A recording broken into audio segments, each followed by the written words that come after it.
하나님의 말씀 창세기 25장 말씀 보시겠습니다. 25장 1절입니다.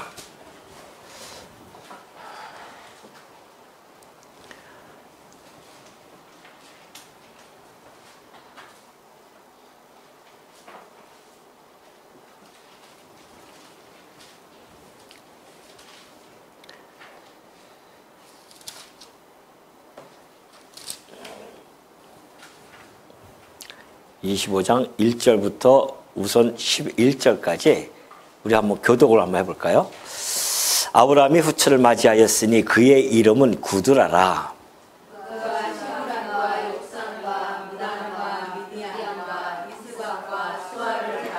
욕사는 스바와 드단을 낳았으며 드단의 자손은 아수르 족속과 루드시 족속과 루미 족속이며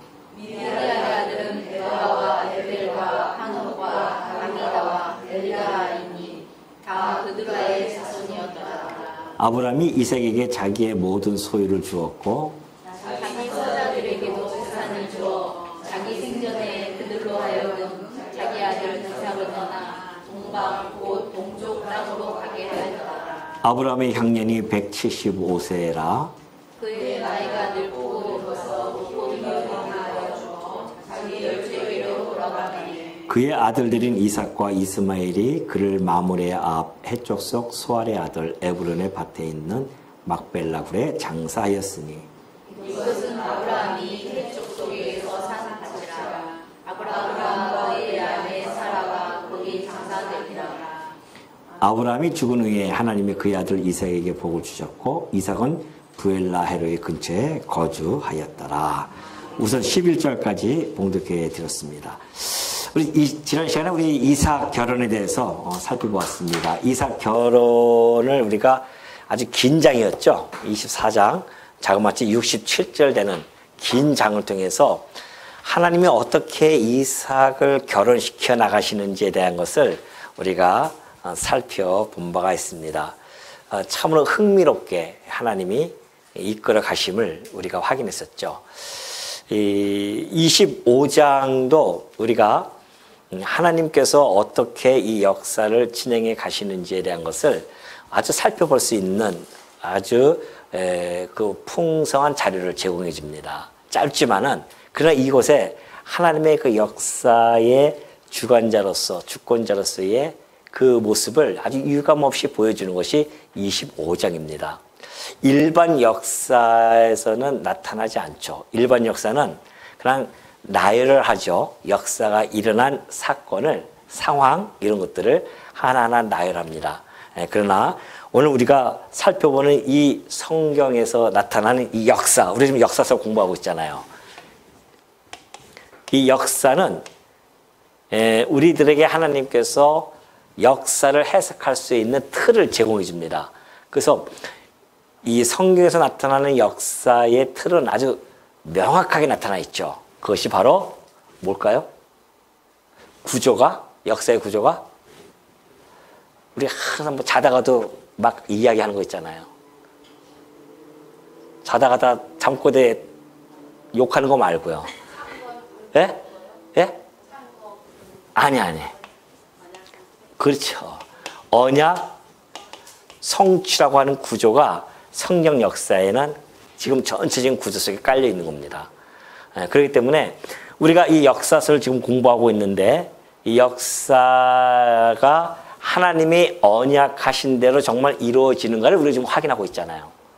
그런데 오늘 25장에서도 하나님께서 이 역사 속에서 어떻게 하나님의 언약과 이 성취가 이루어지는지를 우리가 지금부터 하나하나 좀 살펴보도록 하겠습니다. 25장은 이제 이삭의 아버지 아브라함의 죽음이 나타나고요. 그리고 그 후손들이 또 소개가 되어집니다. 1절부터 6절 보니까는 아브라함의 후처 자손들의 족보가 쫙 나열이 되어져 있어요. 그리고 또 후손들에게 유산도 분배하는 그런 내용이 되어져 있는데 아브라함이 이제 후처를 맞이했습니다. 그 아브라함은 아내가 한 3명 정도 있었죠. 사라가 본초인 사라가 있었고 하갈이 있었고요. 그 다음에 이 구드라 이렇게 있습니다. 그래서 아브라함의 그 사라의 몸에서 난 이삭 그 다음에 하갈에서는 이스마엘, 그두라에서는 6명의 아들을 생산합니다. 그리고 나서 그 후손들이 쫙 퍼져나가죠.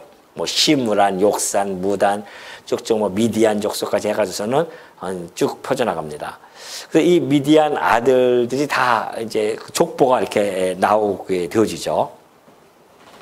하나님께서 왜 이렇게 이스마엘도 그렇고 그두라 후손들 그러니까도 그렇고 이렇게 족보를 다 기록하는 이유가 있다는 것입니다. 왜냐하면은 지금 하나님께서는 언약 자손을 붙들고서는 섭리 가실 거거든요. 그럼 언약 자손의 이 혈통에 대해서 확실하게 구분을 줘야 됩니다.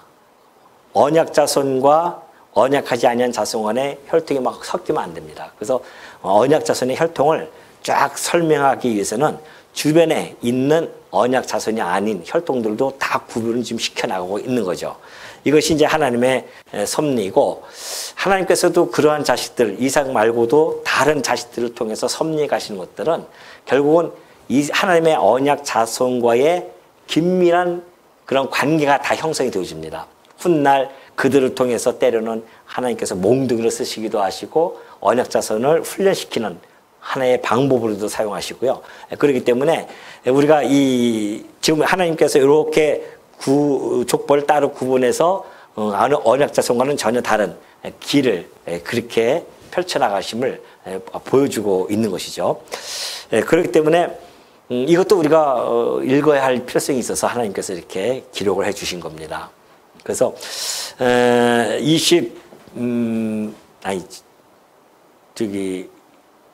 5절 보십시오. 5절 보면 아브라함이 이삭에게 자기의 모든 소유를 줍니다. 다시 말해서 왜 그만 아들 이삭에게 자기의 모든 소유를, 물론 다른 후손들에게도 재산을 나눠줘야 돼요. 뒤에 보면 나오지 않습니까? 서자들에게도 재산을 줍니다. 그러니까 서자들은 재산을 나눠주지만은 그러나 모든 소유는 곧 그 가계에 있는 자기 집안에 있는 아브라함이 집안에 있는 육적인 그런 가정뿐만이 아니라 영적인 가정까지도 이삭에게 그대로 상속이 되어집니다. 이것을 왜 기록했을까요? 아주 중요한 내용이기 때문에 기록했겠죠. 우리가 창세기 15장 4절의 말씀 보면 왜 이것이 기록되어진지 알 수가 있습니다. 여호와의 말씀이 그에게 임하여 이르시되 그 사람이 내 상속자가 아니라. 아브라함이 그러죠. 하나님께 저 엘리에셀이나 내 상속자를 삼겠습니다. 그러니까 아니야. 그 사람은 네 상속자가 아니야. 네 몸에서 날 자가 내 상속자, 곧 사라의 몸에서 날 자만이 상속자가 되려고 합니다. 그 상속의 말씀 하나님이 약속해 줬잖아요. 그 약속이 지금 어디서 이루어집니까? 25장 5절에서 이루어진 겁니다. 아브라함이 이삭에게 자기의 모든 소유를 줬다는 것은 곧 상속을 했다는 것이죠. 그래서 이삭 상속. 이것이 창세기 15장 4절의 말씀이 25장에 가서 비로소 다 완벽하게 성취가 되어집니다. 하나님이 언약하신 대로 이루어졌다는 겁니다. 이삭의 상속이. 그러니까 여러분들이 성경을 읽을 때에 아브라함이 이삭에게 자기의 모든 소유를 주었구나. 아브라함이 얼마나 많은 소유를 가지고 있습니까? 참 좋겠다. 나도 이런 아브라함 같은 아버지 있었으면 참 좋겠다. 그쪽으로 빠져나가면 됩니까? 안 됩니까? 네? 돼요? 안 돼요? 그쪽으로 빠져나가면 안 됩니다. 여기서 5절 읽으면서 어디를 쳐야 됩니까? 어디를 쳐야 돼요?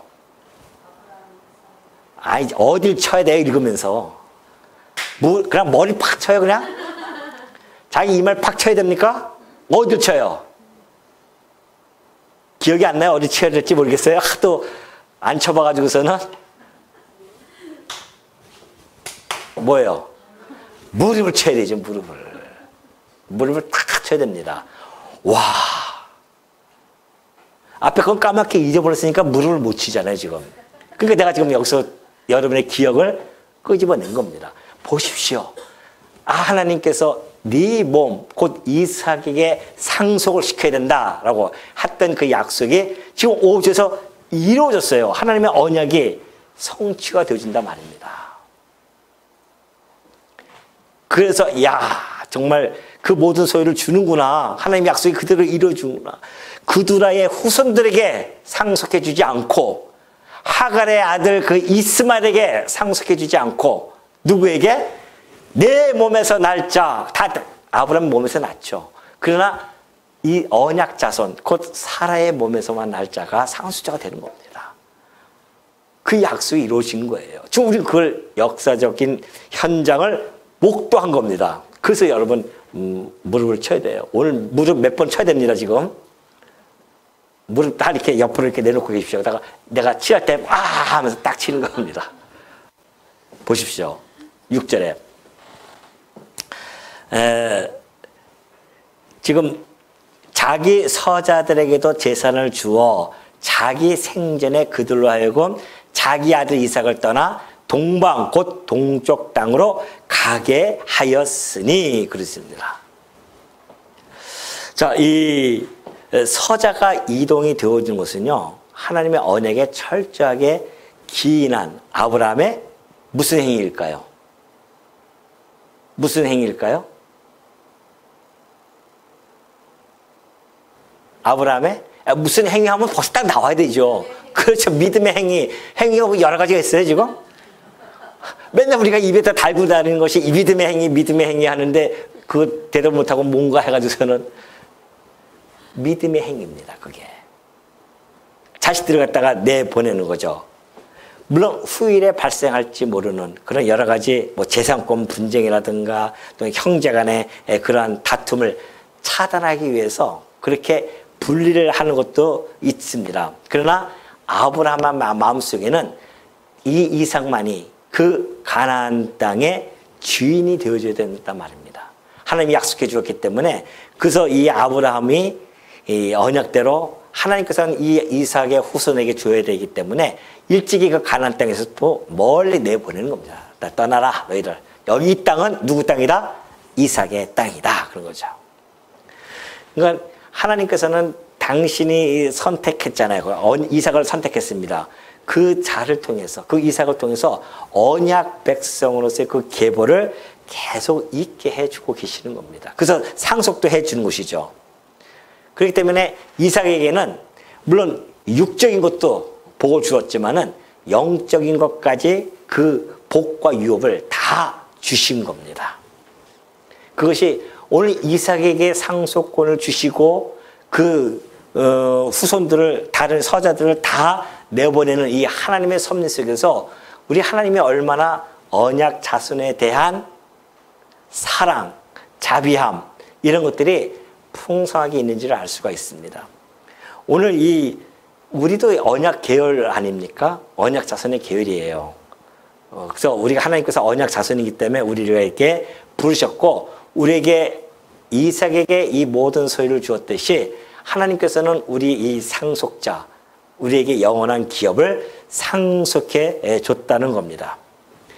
그리고 우리들에게 하나님께서 택한 백성 아닙니까? 우리가 그 택한 백성들에게 이 세상에서는 감히 넘볼 수 없는 그러한 영적인 권위를 우리에게 주십니다. 그리고 우리에게 신령한 복들을 또 공급해 주시지 않았습니까? 그러니까 오늘 우리는 하늘로부터 오는 신령한 복을 다 공급받고 이 세상에서 우리를 넘볼 수 없어요. 우리의 권위, 영적인 권위는 하나님의 아들로서의 권세를 가지고요. 영원한 기업을 상속받는 세상이 감히 우리를 쫓아올 수도 없고 넘볼 수도 없는 그런 엄청난 우리에게 존귀함과 권위와 이 모든 것들을 다 상속해 줬단 말입니다. 아브라함이 이삭에게 주듯이 당신의 언약 자손에게 주었듯이 이것은 오늘 이 시대에 신령한 우리 백성들 곧 하나님의 언약 자손들에게 주실 것을 모든 소유를 주실 것에 대한 하나의 예표라고 보여줄 수가 있죠. 그렇기 때문에 우리가 직접 받는 게 아니잖아요. 우리의 진정한 상속자는 그리스도죠. 그리스도께서 상속자로 이 땅에 오셨단 말입니다. 그러나 우리는 그리스도와 한 몸 되어진 지체였기 때문에 그 상속을 고스란히 함께 받고 그래서 우리가 함께 왕노타는 거 아니겠습니까? 이것처럼 행복한 것이 어디 있겠어요. 이거보다 더 행복한 것은 이 땅에 찾아볼 수가 없습니다. 그 엄청난 행복, 그 하나님의 택하지 아니한 백성들은 우리와 함께 살지도 못하게 다 내보내듯이, 그렇게 해서 하나님 나라 백성이 안 되게 다 내보내듯이 오로지 우리들만 하나님 나라의 백성으로서 그 땅을 차지하고 살아갈 수 있도록 우리를 돌보시고 인도하시고 섭리가시는 그 하나님. 단지 이 사건이 그냥 지면 속에 이 4,000년 전에 있었던 역사적인 한 사건으로만 여러분이 접근하면 안 됩니다.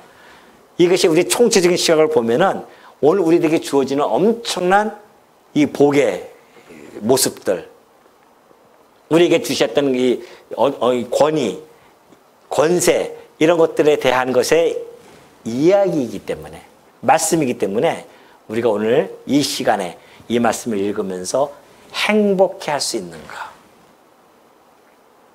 다른 데서 행복 찾지 마십시오.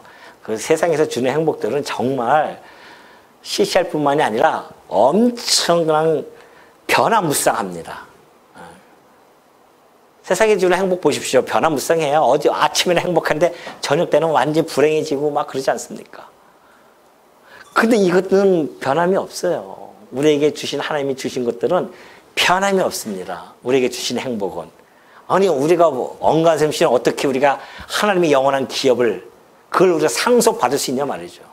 그걸 지금 이야기하고자 하나님께서 지금 아브라함을 통해서 이삭에게 상속해주는 이런 모습들, 4,000년 전의 이야기가 오늘 4,000년 후에 우리들에게 신령하게 이루어짐으로 말미암아 우리가 지금 오늘도 이렇게 기쁜 마음으로 하나님의 말씀을 받는 거 아니겠습니까?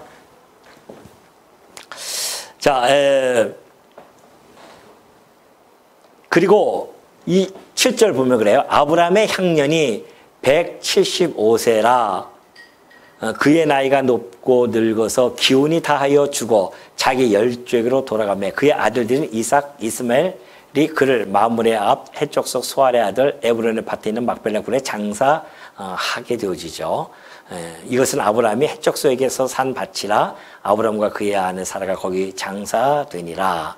아브라함이 죽은 후에 하나님이 그의 아들 이삭에게 복을 주셨고 이삭은 부엘라 헤로이 근처에 거주하였더라. 자, 8절에 보면 그래요. 7절에 아브라함의 향년이 175세예요.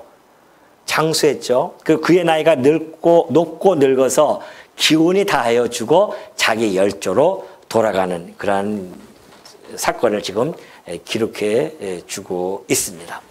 자, 아브라함이 이 죽음에 대해서도 우리가 그냥 한 사람이 왔다가 죽었구나라고 그 기록을 했겠어요?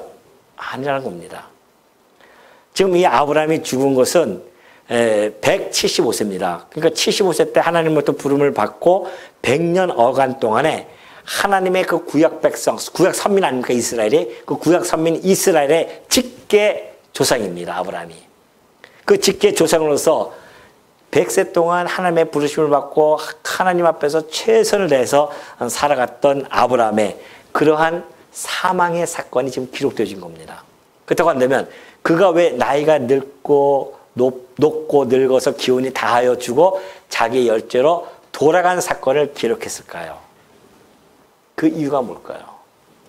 그 이유가 자, 로마서 8장 32절은 아까 거 그냥 지나갑니다. 모든 것을 우리에게 주신다고 하셨으니까 그건 아까 영원한 기업 받는 거 그걸로 보여지고요. 창세기 15장 15절로 넘어갑니다. 하나님이 아브라함에게 뭐라고 하시는지 아세요? 아브라함아, 너는 뭐 하다가? 장수하다가 어떻게 해요? 평안히 누구에게로 돌아가요? 초상에게로 돌아갈 것이다. 그래요. 그렇지. 하여튼 잘하시는 분은 잘하시는데 박자가 늦은 분들이 있어요. 지금 누가 탁 치니까 뭐야 이거 뭐야 치는 거야 하면서 치셔야 되죠. 이때 와 어떻게 15장 15절에 우리가 잊어버렸던 그 내용이 여기 있는 겁니다. 아브라함아 너는 장수하다가 평안히 조상에게로 돌아가 장수될 것이라. 아브라함의 장수. 두 번째, 아브라함이 장수를 하다가 죽어요. 장수하다가 사망할 것. 이것이 기록되어졌습니다. 하나님의 언약이 있었어요. 근데 정말 아브라함이 175세를 살게 되어집니다. 장수하다가 조상에게로 돌아가요. 조상은 누구겠어요? 누구 조상이겠습니까? 아브라함의 조상은 아벨, 그 다음에 또 누구예요? 에녹, 또 노아, 또 뭐 있어요? 쭉 있겠죠? 그 계열, 언약 계열, 그 조상으로 돌아간 겁니다. 우리가 이걸 보면은 하나님께서 이 역사를 섭리하는 거 보십시오. 성경에서 이 언약 성취라고 하는 이 구속사, 이 구속사를 보면은 하나님께서 지금 하나님 혼자 스스로 역사하시는 것이 아니잖아요. 하나님 인간을 도구로 사용하십니다. 그 인간을 도구로 해서 지금 인간과 함께 더불어서 역사를 섭리하고 계십니다. 그 역사는, 그래서 우리가 이제 그걸 통시적인 섭리라고 합니다. 통시적으로 섭리했기 때문에 세대마다 한 세대가 가고 한 세대가 오는 거예요. 아브라함의 세대가 가고 이제 이삭의 세대가 오는 거죠. 저는 가끔 우리 아이들 보면은 그래요. 우리 집사람하고도 그런 얘기를 자주 하는데, 아이고, 예를 들어서 그 아파트도 그렇고, 아파트 이렇게 한번 이렇게 산책 가면 아이들이 막 뛰어놀고 그럽니다. 그러면 나이 드신 분들이 있어요. 앞에서 이렇게 힘드니까 이렇게 막 띠띠띠 걷고 계시잖아요. 그러면 우리가 그걸 보면서 항상 이 이야기를 합니다. 한 세대가 가고 한 세대가 오는구나. 근데 그 한 세대에 여러분과 제가 거기에 포함돼서 이제 얼마 안 남았잖아요. 한 세대가 가고 있는 중입니다. 그리고 또 새로운 세대가 지금 또 살아가고 있죠. 이것이 하나님이 행하신 섭리예요. 그러니까 그 시대마다 이것이 이제 하나의 통치적인 섭리라는 겁니다. 그래서 시대마다 하나님이 중요한 인물들을 들어서 사용해 나가십니다. 그리고 한 세대가 끝나면 다음 그 인물을 주고 또 인물을 주고 또 인물을 주면서 계속해서 연결시켜서 하나님께서 섭리하시죠. 그러나 분명한 것은 하나님께서 여자의 후손을 보내주겠다고 하셨던 그 약속대로 여자의 후손이 오셔서 하나님의 이 구원의 역사가 이루어지고 하나님 나라가 완성되어지는 것, 이거 하나는 변하지 않습니다. 그 세대가 오고 가고 상관없어요. 이것은 반드시 이루어지는 하나님의 뜻이기 때문에 이것만 변함이 없지, 모든 역사 속에서 변함이 있는 것은 인간들은 변함이 있습니다. 다 한 세대가 가고 또 한 세대가 오고, 이런 역사 속에서 하나님의 그 선하신 뜻만이 굳건하게 세워지죠. 그러니까는 풀은 마르고 꽃은 시들지만 뭐만 씁니까? 하나님의 말씀은 영영이 서리라. 하나님 말씀만 이루어지는 거죠. 그러니 한 세대에 살아가는 동안 여러분이 주어진 세대가 있잖아요. 지금 살아왔잖아요. 그 주어진 세대에 하나님께서 나를 택하여 당신의 그 거룩한 뜻을 향해서 도구로 우리를 택하여 사용해 주신다고 하는 것에 얼마나 감사가 나옵니까? 하나님께서 우리를 갖다가 붙들어주지 아니었다고 한다면, 택하여 주지 아니었다고 한다면 우리의 삶의 의미는 도저히 찾을 수가 없어요. 그냥 우연히 왔다가 우연히 돌아가는 그런 인생이구나 하면서 그냥 죽는 겁니다. 지금도 그렇게 많이 살고 있지 않습니까? 그런데 우리는 하나님의 그 선택함을 받아가지고서는 우리 살아가는 의미를 정확하게 우리가 부여잡고 좀 살아가고 있다는 거, 그것을 우리가 감사한 겁니다. 안 그러면 오늘도 우리가 무슨 의미인지 모르고 살아가요. 그냥 하루 짐승들처럼 밥 3끼 먹고 그냥 새끼들 낳고 아이들 낳고 살아가면은 짐승과 똑같잖아요. 뭐 다른 게 뭐 있겠습니까? 뭐 고상한 척하고 살아가지만은 이 종족 본능과 그리고 이 생존 본능에 사로잡혀서 살아갈 수밖에 없는 존재들입니다. 근데 하나님이 우리를 거기서 건져내셨어요. 잡혀먹기 위하여 태어난 이성 없는 짐승과 같은 우리를 불러셔서 정말 고상한 삶을 살아갈 수 있도록 불러주셨잖아요. 이 만물의 이치를 깨닫고 살아가는 것처럼 행복함이 어렵습니까? 이 만물의 이치를 우리는 알고 있단 말입니다. 하나님의 모든 언약과 성취라고 하는 이 구조 속에서 섭리가 이루어진다고 하는 이 사실 하나만 알아도요, 만물의 이치는 꿰뚫어질 수가 있는 겁니다. 역사라는 것이 그거예요. 역사는 모든 사건이 이어져서 그냥 이어진 연속성을 가진 그러한 그것이 역사가 아니라 하나님의 언약이 이루어지는 것이 역사거든요. 하나님의 언약대로 다 이루어 가십니다. 더 나아가서는 하나님의 영원한 작정이 있겠죠. 그 작정하신 것을 언약하시고 언약대로 이루어 가신단 말입니다. 이것이 역사예요. 그러니까 우리는 이 역사를 통해서 하나님을 알게 되어지는 거 아니겠습니까? 그 하나님을 알므로 말미암아, 예? 그러니까 오늘 그 신천지인가요? 거기서 그런다고 하잖아요. 우리를 향해서 너희들은 하나님을 몰라. 하나님 모른대요, 우리가. 자기네들만 하나님을 안다는 거 아니겠습니까? 그러니까 이만희를 통해서 자기는 하나님을 알고 있어요. 우리는 누구 통해서 하나님을 압니까? 예? 우리는 예수 그리스도를 통해 하나님을 아는데 그쪽은 이만희를 통해서 하나님을 안대요. 얼마나 황당한 이야기입니까? 여러분 하나님에 대해서 어떻게 설명할 겁니까? 간단해요. 하나님, 우리가 어떤 하나님을 아냐 하면은 하나님은 언약대로 이루시는 분이야. 그래서 그분은 살아 존재하고 계셔. 얼마나 간단해요. 우리는 이런 하나님을 믿는 겁니다. 다른 하나님을 믿는 것이 아니에요. 그렇기 때문에 하나님께서 이걸 보여주기 위해서 지금 이 역사서를 기록하고 우리로 하여금 읽게 해주는 거 아니겠습니까? 자, 이 8절 했고요. 9절, 그의 아들들인 이삭과 이스마엘이 그를 장사 지냅니다. 그를 마므레 앞 해쪽 속 소알의 아들 에브론의 밭에 있는 막벨라 굴, 아브라함이 샀잖아요. 그 아브라함 샀던 땅에 매장을 시켜요. 이것도 하나님의 언약에 기인해서 아브라함이, 그죠? 아브라함의 매장도 역시 아브라함이 이 땅을 하나님의 약속에 기인해서 그 땅을 산단 말입니다. 이건 아닌 것 같아요. 다음에 이거는 그냥 매장 그냥 창고장입니다. 이거는 예, 물론 그 땅 산 거죠. 믿음으로 산 거죠. 이게 예, 예, 하나님께서 그 약속을 믿고 한 겁니다. 한번 더 치십시오. 괜찮습니다. 그게. 자, 그러면서 아까 요걸 우리가 했죠. 요거를 10절, 그러면서 이것은 아브라함이 해쪽 속에게 선 산밭이라 아브라함과 그의 아들 사라가 거기 장사되니라. 아브라함이 죽은 후에 하나님이 그의 아들 이삭에게 복을 주셨고 이삭은 부엘라 헤로의 근처에 거주하였더라 그래요. 아브라함이 그 매장지, 아브라함의 매장지를 통해서 그의 신앙을 우리가 충분히 알 수가 있죠.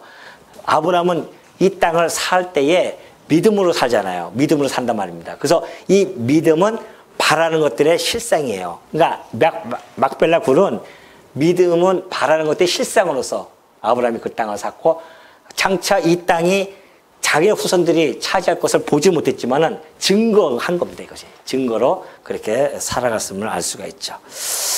11절 보면 그래요. 아브라함이 죽은 후에 하나님이 그의 아들 이삭에게 복을 주십니다. 이 복을 주셨다고 하는 것은 복을 계승했다는 이야기죠. 아브라함에게 주신 그 언약을 그대로 계승을 해주고 있습니다. 12절 넘어가면 사라의 여종 애굽인 하갈이 아브라함에게 낳은 아들 이스마엘의 족보는 이러하고 이스마엘의 아들들의 이름은 그 이름과 그 세대대로 이와 같으니라. 이스마엘의 장자는 느바요시요, 그 다음은 게달, 아부엘, 미삼, 미스마, 두마, 마사, 하닷, 데마, 여돌, 나비스와 게드마니. 이들은 이스마엘의 아들들이요 그 촌과 부락대로 된 이름이며 그 족속대로는 12 지도자들이었더라. 맞아요. 예. 우리 권사님 이렇게 이렇게 조시다가 그때 딱, 벌써 아시고서 딱 치시잖아요. 잠 깨려고 치신 거 아니죠? 딱 알아듣고 치신 거예요. 거기다가 왜 우리가 무릎을 쳐야 됩니까? 12 족속에 왜 우리가 무릎을 치냐 말이에요. 12 지도자들. 창세기 17장 20절로 가봅시다. 이스마엘에 대하여는 내가 내 말을 들었나니 내가 그에게 복을 주어 그를 매우 크게 생육하고 번성하게 할지라 그가 12두령을 낳으리니 내가 그를 큰 나라가 되게 하려니와. 맞죠? 맞아요. 야, 이럴 수가. 하나님이 이스마엘에게 했던 그 약속이 지금 창세기 25장 16절에 12 지도자들을 낳게 하심으로 이 이스마엘 생육 번성이 이루어집니다. 보십시오. 이스마엘 생육 번성이 이루어지는데 그것도 뭐예요? 12두령 지도자 12두령을 그대로 하잖아요. 하나님이 자칫해가지고서는 13명이 나오면 어떡하냐 말이죠. 아니면 11명이 나오면 어떻겠어요? 하나님은 정확합니다. 12명이면 12명이에요. 우리는 12명 생각했다가 13명이 날 수도 있지만은 하나님은 그렇지 않단 말입니다. 딱 그냥 정확하게 한치의 오차도 없습니다. 하나님이 언약하신 것은 그대로 오차 없이 이루어집니다. 이것이 우리 하나님이 하시는 일이에요. 또 있습니다. 이스마엘은 향년이 137세에 기운이 다하여 죽어 자기 백성에게로 돌아갑니다. 이스마엘은 자기 백성으로 돌아가요. 누구겠습니까? 카인이라든가 또 누구 있을까요? 뭐 라멕이라든가 뭐 자기 조상을 갖겠죠. 그 완전히 달라져요. 하나님의 택한 백성들의 조상은 언약 자손들의 조상이고요. 하나님 언약 자손에 들지 못하는 자들은 언약 자손 아닌 조상으로 돌아가는 겁니다. 그것을 우리는 어디라 뭐라고 이야기합니까? 낙원과 음부로 나눠진다는 것이죠. 오늘 우리가 죽으면은 누가 있는 곳으로 갑니까? 네? 예수님 있는 곳으로 가시죠. 예수님 있는 곳이죠. 그 예수님 있는 곳에는 그 아브라함이 있어요. 우리 믿음의 조상인 우리 아브라함이 기다리고 있단 말입니다. 가면 다 알아볼 거예요. 우리 아브라함을. 아브라함 우리가 살아가면서 아브라함에 대해서 많이 배우고 왔습니다. 하나님이 당신을 통해서 얼마나 엄청난 일들을 해 나가셨는지 우리가 다 알고 왔습니다. 그럼 아브라함이 뭐라고 할까요? 아이 녀석들 참 쑥스럽구만 이러면서 우리를 맞이하지 않겠어요? 그러나 그러지 않는 사람들은 가니까는 가인과 이런 사람들이 맞이하는 거죠. 너 일로 와. 그러니까 우리가 죽어서도 완전히 길이 달라지는 겁니다. 18절 보여요. 그 자손들은 하윌라에서부터 아스루로 통하는 애굽 앞 술까지 이르러 그 모든 형제의 맞은편에 거주하였더라. 맞아요. 치셔야 됩니다. 이때. 네, 치셔야 되죠. 왜 이것이 무릎을 쳐야 되는가? 창세기 16장 2절로 넘어갑니다. 12절. 하나님께서 이스마엘에게 했던 약속이 있었습니다. 그가 사람 중에 들러리같이 되리니 그의 손이 모든 사람을 치겠고 모든 사람의 손이 그를 칠지며 그가 모든 형제와 대항에서 살리라 그래요. 대항에서 산다고 하는 것은 뭡니까? 맞은편에 서가지고서는 대항하면서 살아갑니다. 여기 보세요. 그 모든 형제의 맞은편에 그들이 거주해서 그들이 형제와 대항하면서 살려고 딱 포진이 되어집니다. 그러니 형제와의 대치, 형제와의 이 대치, 이것도 하나님의 언약대로 그들이 살아가는 그 포진되어져서 살아가는 거처까지도 하나님의 약속대로 그대로 다 이루어지는 이 놀라운 사실. 그러니까 여러분 우리가 좀 이 25장 1절부터 18절까지 읽더라도 얼마나 많은 언약이 지금 계속해서 성취가 되어져 가고 있습니까? 이것이 바로 여호와 하나님의 뭐다? 섭리입니다. 이것이 하나님이 해나가시는 섭리예요. 우리는 이 섭리를 통해서 무엇을 할 수가 있습니까? 여러분 무엇을 할 수 있습니까? 예, 하나님은 정말 여호와시구나. 언약대로 이루시는 분이구나. 하나님 이 섭리를 통해서 우리는 하나님의 존재와 속성의 영광을 우리가, 이 영광이죠.